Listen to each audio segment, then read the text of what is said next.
All right, guys, back here on Southeastern 14 with Max Barr. We continue our second round previews for SEC teams remaining in the 2024 NCAA tournament, and we've gotten to Houston and Texas A&M, the rematch from earlier in the season, and we'll break it down here for you shortly. But before we get there, let me tell you about our friends at BetOnline. Tournament's here, and BetOnline, your bracket headquarters for this season. The best bracket contest out there, odds, lines, and info on every game and every round right up until the national championship. You can access the most up-to-the-minute wagering information anytime from your desktop or your mobile devices, and even track your bracket in real time all the way through the tournament. So head on over to BetOnline today. Get in on the action. Remember, use that promo code BELIEVE, BLEAV, for your 50% welcome bonus on your first deposit. BetOnline, the game starts here. All right. As we mentioned, these two teams played on December the 16th. Houston won that game 70-66. Worth noting that was another one of those games where Wade Taylor just tried to put everything on his back and carry Texas A&M to win. He almost got there. He scored 34 points in that game. No one else on A&M scored over 7, and of course that was a game where A&M was playing without Tyrese Radford at the time, so that was a bit of an issue. But now things are a little bit different because they do have Tyrese Radford. They do have Manny Obaseki, who has been fantastic. And Max, the setup for this game, very intriguing for a 1-9 matchup. Oh yeah, this is one that we had circled. I wish Chris was here because I'm pretty sure he picked Texas A&M over Houston in his bracket. So much different this time around, like you said, with the Texas A&M injuries, but also much different this time around with the Houston injuries. These teams have almost swapped the injury bug. It's like one passed it off to the other team and one got healthy. So where Texas A&M is going to have Radford now, this was actually the game where Terrence Arsenault went down for Houston, the previous matchup between these two. If you aren't familiar with Terrence Arsenault, he was the sixth man for Houston in the non-conference, played just over 18 minutes a game. So an important piece there on the wing. He did a 6'5" sophomore, kind of a breakout candidate coming into this year for Houston, a potential sixth man of the year type of thing. So he's down. They've been without him since that game in mid-December. And then also no JoJo Tugler, the 6'7" freshman, plays like he's 6'10", kind of like a mold of Javier Francis. Same thing. Tugler was playing about 20 minutes a game, maybe a little bit under. So two key pieces, probably you want to call it like the sixth and eighth man maybe for Houston, are both out. So switch the injuries there from the last time. And then kind of diving into the team against team matchups. Man, this thing is going to be a grind. I know Blake's smiling right now because he knows what I'm about to talk about. Over under 2.5 hours on this game. Oh my goodness. If you like fouls and you like free throws, well, boy, are you in for a treat. Houston fouls at the highest rate in the Big 12. If you aren't familiar with the Houston defense, about as nasty and physical as it gets. They have the number one defense in the Big 12, but they foul at the highest rate also. And if there's one thing that Texas A&M does, I mean, there are some possessions where it'll come down to like there's 10 seconds left, and where most teams will, take a tough contested jump shot. Nope, not Texas A&M. They will launch themselves just like a trampoline into someone around the rim, especially Obaseki, just flying in there. Moral of the story, there's going to be a million free throws shot in this game. And then the other thing that I am really liking for Texas A&M is the turnovers. This is a Houston team that, similar to Iowa State, if you've watched them, just feasts on the turnovers. Jamal Shedd is one of the best defensive guards in the nation. Well, hey, guess what? Texas A&M doesn't turn the ball over. Number one in the SEC in turnover rate. So it's going to be a great matchup. The first game was a 4-point game. I'd imagine something similar here, Blake. Well, look, if you're a Houston fan and, you've not watched a lot of A&M this year beyond just the game these two teams played, and you were to pull up, let's say, a Ken Palm or just statistics in general, and you looked at A&M and you're thinking, this is one of the worst offensive teams out there. You may, because again, their effective field goal percentage is 45.8%. That's 339th nationally. They're 344th nationally in 3-point percentage. They're 305th nationally in 2-point percentage. They're even, 232nd nationally in free throw percentage. But you got to throw those numbers out right now because this is not a team that is playing like that. We brought up in our live stream on Saturday morning, A&M is scoring points, and they are scoring lots and lots of points. They scored 86 in the regular season finale at Ole Miss. They scored 80 against Ole Miss in the first round of the SEC tournament. They scored 97 against Kentucky. They scored 90 against Florida. They just scored 98 against Nebraska. Now, the difference is that Houston is a significantly better defensive team than all of those teams. Yeah. So certainly, could Houston make A&M look like the kind of team on paper that they are offensively? Sure they could.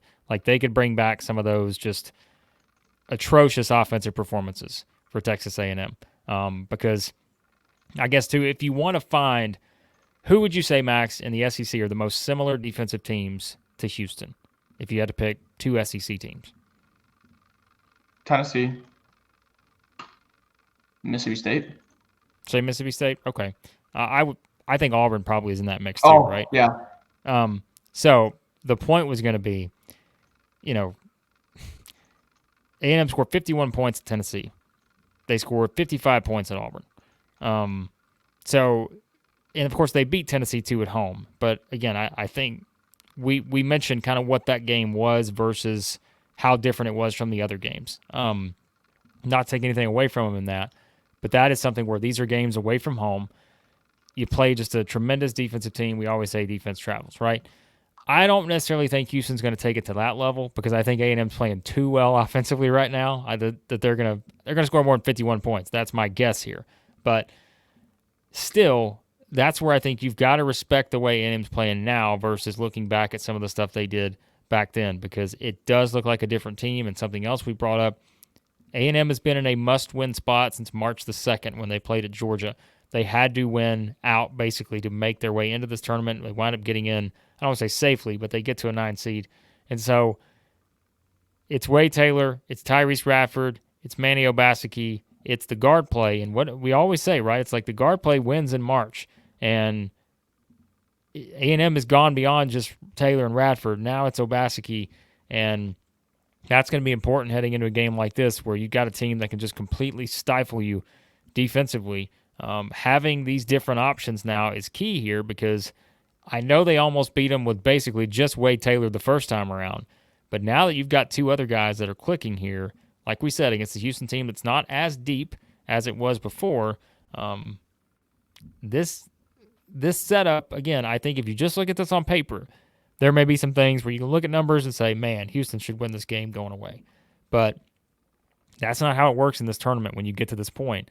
And I think you've got to respect the way A&M's playing right now because, I mean, there are times where they look like a number 1 seed with the way they're playing offense right now. So, yeah, I think I hate to just dumb it down to one player, but just for the sake of hypothetical, it may just come down to what Wade Taylor do we get?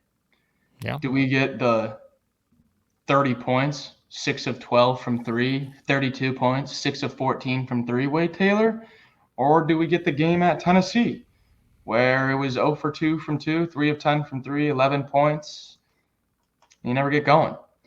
I think it might be as simple as that, but also there's just so much more that goes into a game. You know what I wanted to bring up in our Saturday morning live? I didn't bring it up, and it just may just happen in this game. There has been like some crazy career high from a support player or something like that in almost every game. It's like at halftime, oh, and this guy's got his career high. You're like, well, that changes things, So who knows with these games anymore?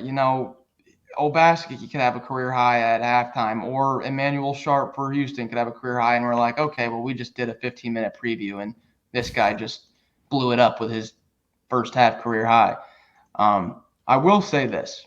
Ken Palm's got this he's got the game predicted at 71-61, 10-point win for Houston.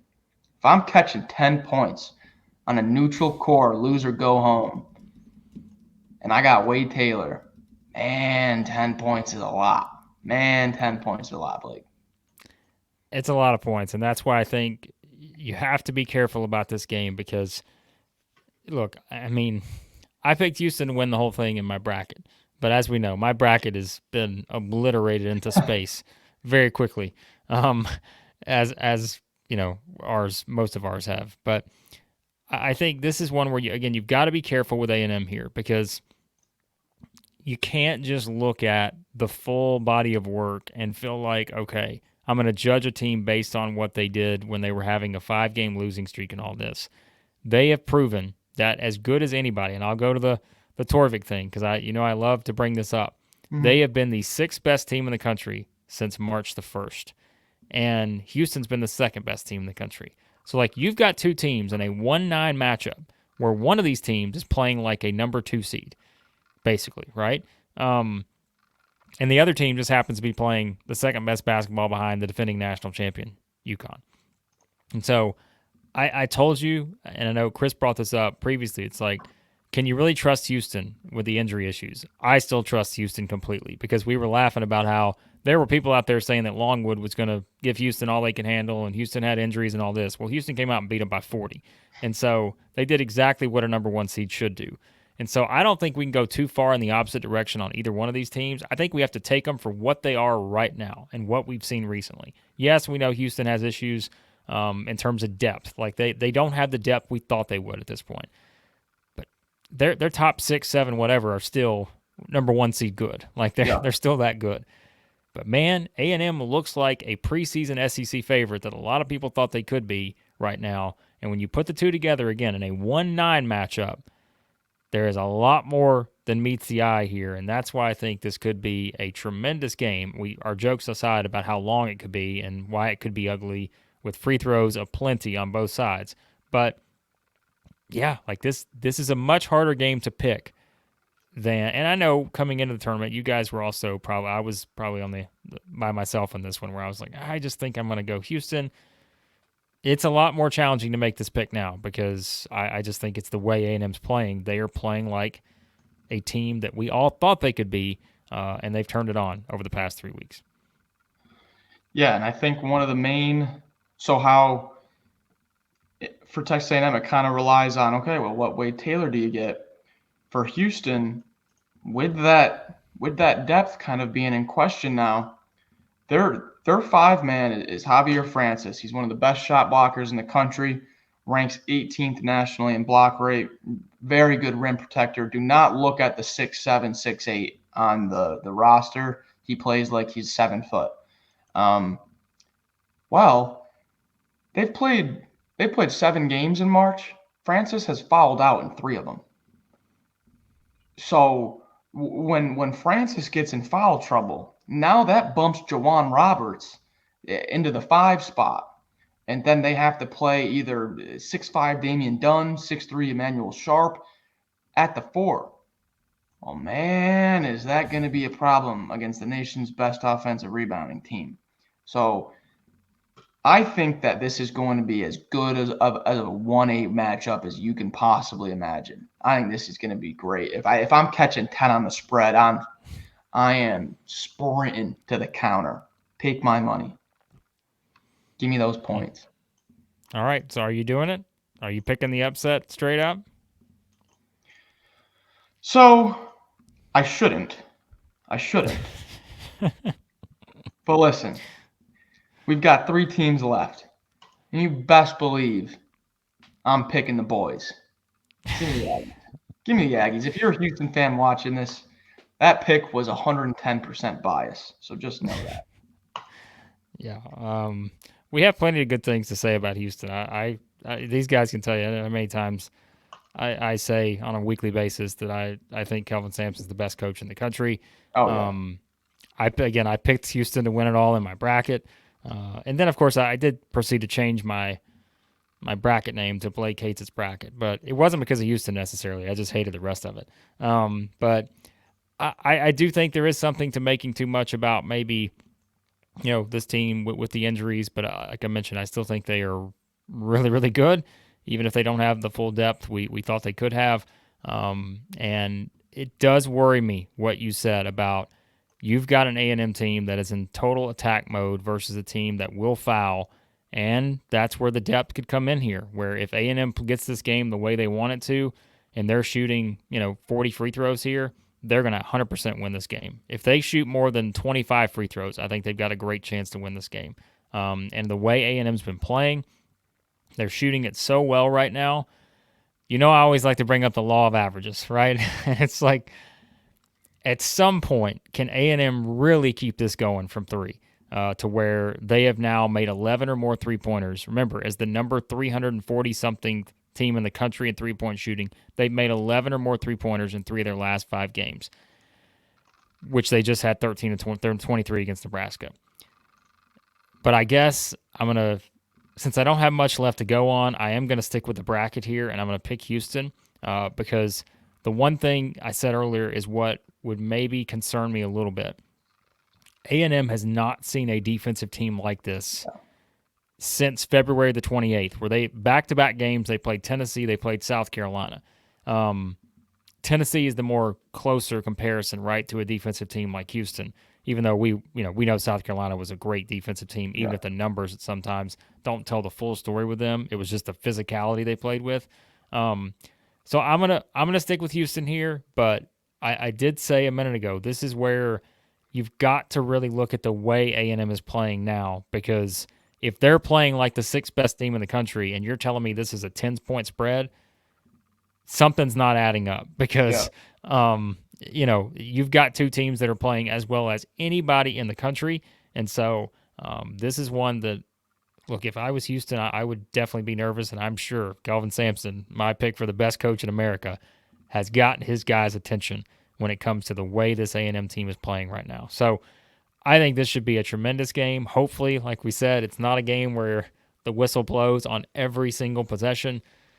It could be. Hopefully it's not, because I think these are 2 just great teams, and when they execute their game plan, they're 2 of the better ones out there. So I'm really looking forward to this. This should be a lot of fun, but I'll stick with the Cougars, I guess, just to have some semblance of my bracket potentially remaining. But I'm just full on pessimistic now, Max, about the SEC. We know that. So I'm bullish on the SEC. I'm trying to will our boys to a win.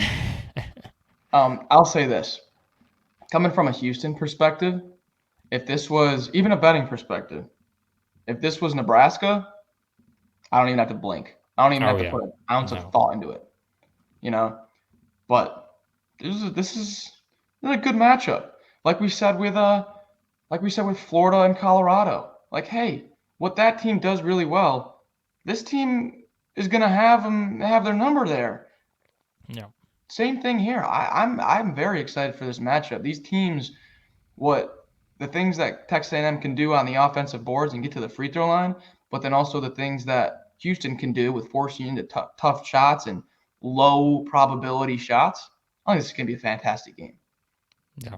Keep in mind, we say the same thing if you are new to the channel watching for the first time.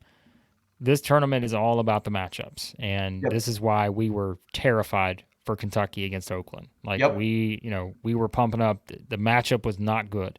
And it's also why, on the flip side of that, it's like the Tennessee St. Peter's. You got 1 seed line away, 215, 314. But the matchup was so different that you had every reason to believe that Oakland could beat Kentucky. And so it's what it comes down to. This is not a traditional 1-9 game based on the way the 2 teams are playing right now. They're both playing fantastic basketball. Should make for a great game. And as always, we appreciate you guys watching here at Southeastern 14.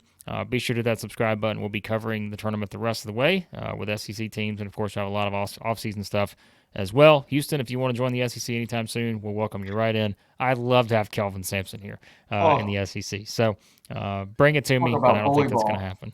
Yes, bring it to me. Give me another team in here and just bully ball the opponents. That would be great. So it would be great. But looking forward to the game. We appreciate you guys watching. Hit that subscribe button, and we'll talk to you again here soon at Southeastern 14.